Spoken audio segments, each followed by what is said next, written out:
嗨，朋友们，大家好，我是李艳华。之前就有几个车友让我安装一下后备箱的这个隔音棉，买的是这种里面带这个白色隔音棉的这一款。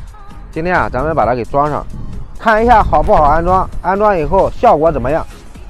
咱们看一下是不是原孔位安装，把这个隔音棉给它放到上面。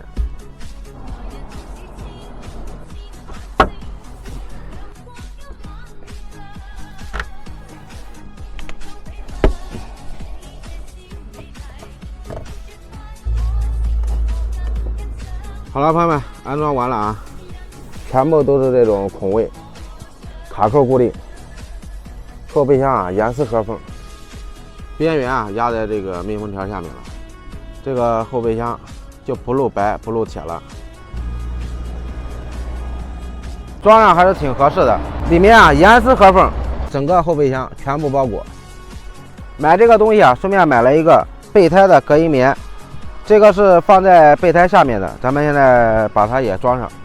首先拿出来咱们的后尾箱垫，放在这个草地上，拿出咱们这个板儿，也放在草地上，把备胎拆下来，拿出咱们备胎，拿出咱们的千斤顶，拿出原厂的隔音棉，把买的这个隔音棉铺进去，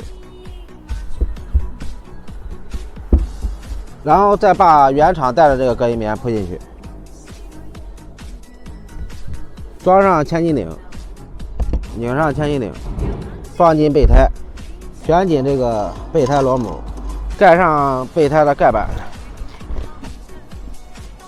铺上后备箱垫。好了，朋友们，备胎隔音棉和后备箱的隔音棉咱们已经安装完毕，感觉这个东西还可以。具体能不能隔音，我估计是多少有点效果，具体怎么样，后期测评吧。本期视频就分享到这里，谢谢大家观看，再见。